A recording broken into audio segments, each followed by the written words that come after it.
Welcome back. Going through comments and emails, stuff like that during the break. Of course, we just kind of settled in on one topic there for the first part of the show with body cameras and whether or not and if police in Portland will ever wear them. We read all of your comments, even if we don't respond to each and every one. They drive the content that's on this show, so please keep them coming at thestory@kgw.com. You can leave me a comment on my Facebook page. Just search Dan Haggerty KGW. Now, I'm sure that you know that this is the first week that seniors are eligible to get the COVID vaccine here in Oregon. Yesterday was day one. It didn't go great. In fact, it was a big mess. The appointment portal opened up a few hours earlier than the state said it would, and then predictably, it filled up right away. So we heard from a lot of frustrated people yesterday who weren't able to get a spot in line. But we also heard from people who did get their appointments. Richard K., for instance, had a success story. He says, I'm 82 years old. I live on the coast. Got on the Lincoln County wait list a few weeks ago, and then they had a couple hundred doses. And when online registration opened on Monday, I had no trouble getting a time slot for Friday, so we're happy for him. Teresa K. tweeted, new from the state camping reservation start time fake out that the noon time for sign up was not to be trusted. Kept checking several times Monday morning, got kicked out a few times, time slots disappeared, but then got lucky, was able to get my 81-year-old mom in at PDX for Sunday. That's not great when the reputation for that sort of stuff is so bad that people automatically assume something is going to go wrong. But we are happy that she was able to get that time slot for her mother. But we have heard from a lot of people who weren't so lucky, like Donna. She emailed us and said, still can't get my 101-year-old mom a COVID vaccine appointment. Shame on Oregon, shame on Yamhill County. I can't expose her to large crowds, so mass venues are out. I don't know what to do. Desperate. Now, we hear from a lot of people like Donna. Tim Gordon has been following up on the vaccine rollout for us in Oregon and Washington. And I chatted with Tim a little earlier about how frustrating this has been for some people. Let's first just talk about some of the hurdles that people have been running into. What have you been hearing? Yeah, tough day yesterday for sure, Dan, for these folks that are 80 plus years old. You know, I think it's a matter of the timing of the opening, the technology that's being used, and the massive amount of people trying to sign up. Was a recipe for a lot of people to be disappointed and not get an appointment yesterday. So if you're somebody who is still waiting to get an appointment, what is your strategy at this point? You know, first of all, wait for some more to open up because they're all full for this week. But after next Tuesday, there should be more appointments. Hopefully we'll know when those will open up. And, you know, to get on there, maybe get some help. If you get kicked off, get back on, try again. Those are things to certainly try. But it's a tough system for sure to be successful with. So right now, we don't know exactly when the next round of available appointments will become available, do we? Is that what you're telling me? That is true. The Oregon Health Authority spokesperson today said he believes it may be Thursday or Friday, but the providers that are actually giving the vaccinations said, didn't put a date on it yet, said when we know how much vaccine we'll have to offer next week, then we'll open it up. Hopefully it'll be by the end of the week and we can get this thing going and hopefully have a little bit smoother time the second time around. A lot of people have been wondering about the technical kind of, I don't know if they're glitches or missteps. For instance, the portal opening prior to when it was supposed to open, and people who were waiting for that window ended up missing appointments or their ability to book those appointments. To book them. Yeah. Did we hear anything about why that happened or how that happened? Right. Well, the background was that we were told late last week it would be noon that it would open up. It opened up about 3 hours earlier than that, with no communication to us after our repeated attempts to confirm the information about noon. So it caught us off guard. It caught a lot of people off guard that were expecting it to be noon. So people snuck it in front of them, basically having tried earlier. So OHA says, you know what? That's the provider's website portal. It's really not us. But that wasn't the question we were asking. They're the ones who told us it was going to be noon. And they never communicated anything different. So we never got an answer about why that happened. But hopefully we'll get clear communications about when this opens up again and gives people another chance. All right. Tim Gordon, thank you so much. We appreciate you keeping us up to date on all this stuff. All right, man. My pleasure. Thanks. Now, as if this whole process wasn't complicated enough already, we got this massive winter storm possibility about to throw a big snow shovel in an already complicated process.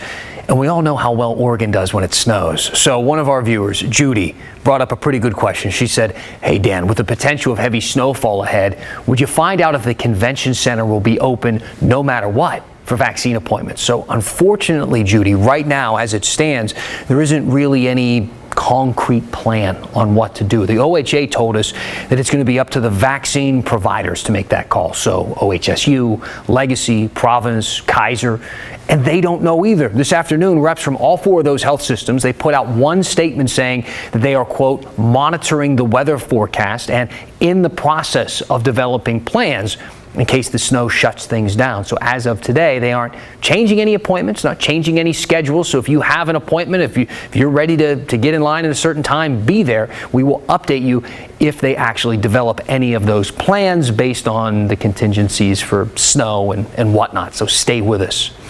Meanwhile, let's check in on how we're doing with vaccines overall. So more than 434,000 Oregonians have gotten at least their first dose of the vaccine. So that works out to be more than 10% of the state's population, which isn't bad. About a third of those people have also gotten their second dose. So some people are getting all the way through the process. In Washington, more than 741,000 people have gotten at least one shot, and that's a little less than 10% of the state's population. So they're pretty much on track with Oregon, and we're doing pretty well overall because both are in the top third of all states in terms of percentage of people vaccinated.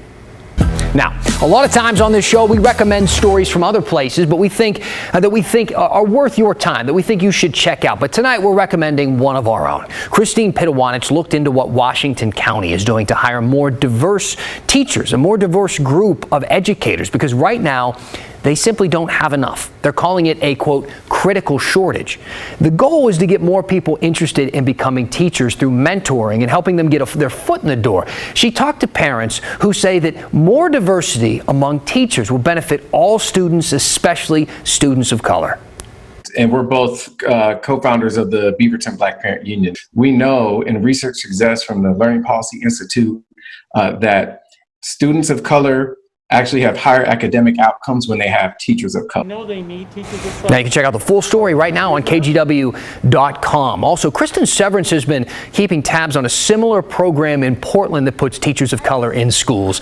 But she talked to some alumni who say that it's really being neglected. You got to check this story out. We're going to have more on it tomorrow night right here on The Story.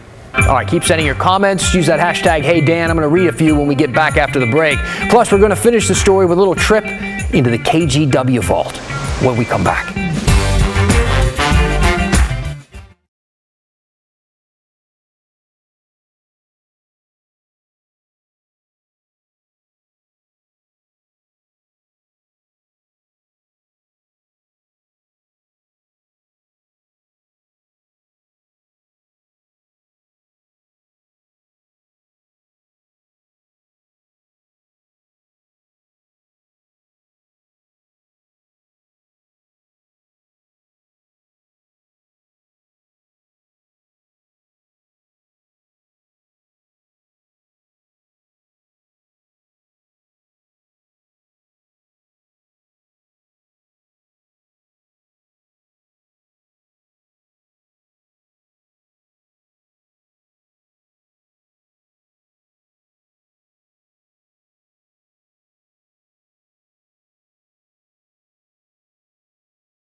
Welcome back. Checking out some comments. We're going to get to a few of those in just a second. Meanwhile, I know a lot of you are relatively new to town, like myself, but I hear from a lot of people who lived here their entire lives and know a lot about the history of this place. So for those of you who have lived here for a while, I know you remember what happened 25 years ago this week in February of 1996. I know it's hard to remember what happened last week, but I'll give you a hint. This one had to do with flooding. Lots and lots of flooding. Let's go into the KGW vault with the help of Brenda Braxton. Oregon underwater. The perfect storm made waves through the Willamette Valley and southwest Washington.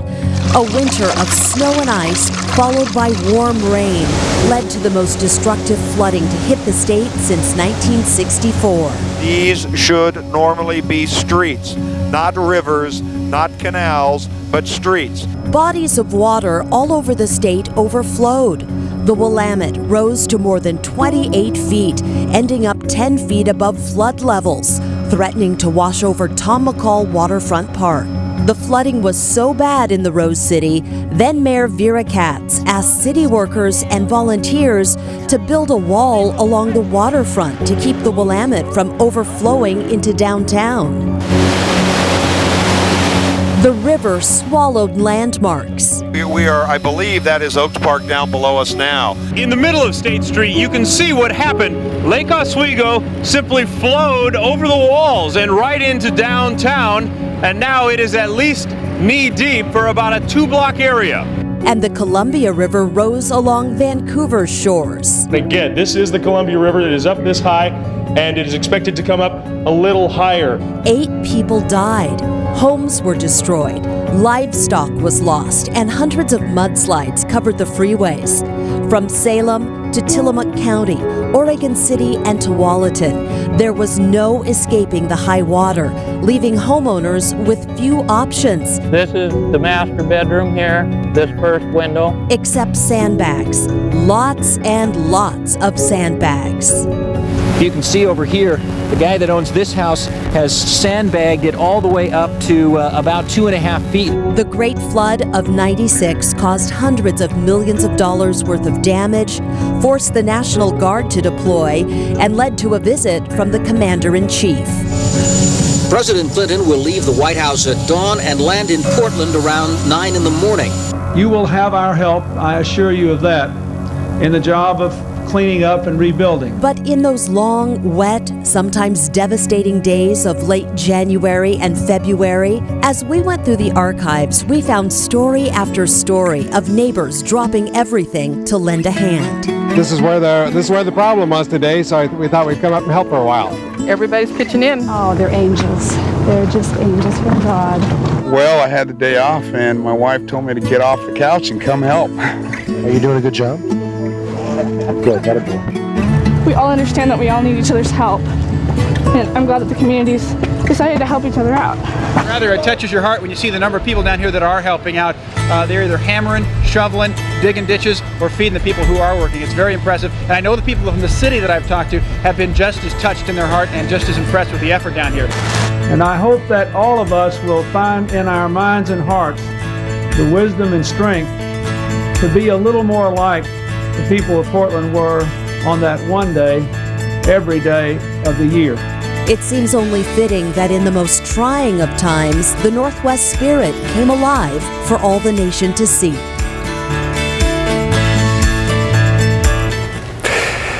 Tina remembers this pretty well. She tweeted, "Hey Dan, I remember the '96 flood. I was a buyer for Freddy's and started my day at the Tualatin store. By the time I got home to Lako 1 hour later, the Tualatin store was an island." Talk about helpers. Jockey Underwear donated a truckload of undies to Tillamook. Gotta have your underwear. Hey, if you have some memories, and we'd love to hear them, use that hashtag #HeyDan. Tell us about your memories of the flood. We got a couple of comments. A lot of people talking about the body camera issue. It really is an interesting topic. First, from Carol Fenton. Wait, what? Hey Dan just said that Portland protesters want police to have body cameras, and then she made that face, that emoji that's like this, which I'm not sure what that means exactly, but surprise, I guess. Well, I think so, yeah. I mean, I can't speak for every single protester and what they wanted, but I heard a lot of people down there calling for transparency and accountability, and one of those things would be cameras on officers to record interactions with people they are going to arrest or having an encounter with. Then she said, oh my God, this body cam segment is awful. Carol, I liked it. I thought it was really good. Follow up, email me. Let's talk about this a little bit more. Robert Fuller said, you would think that Portland would be the ideal candidate for body camera grants. It's not rocket scientist. Has PPB ever tried?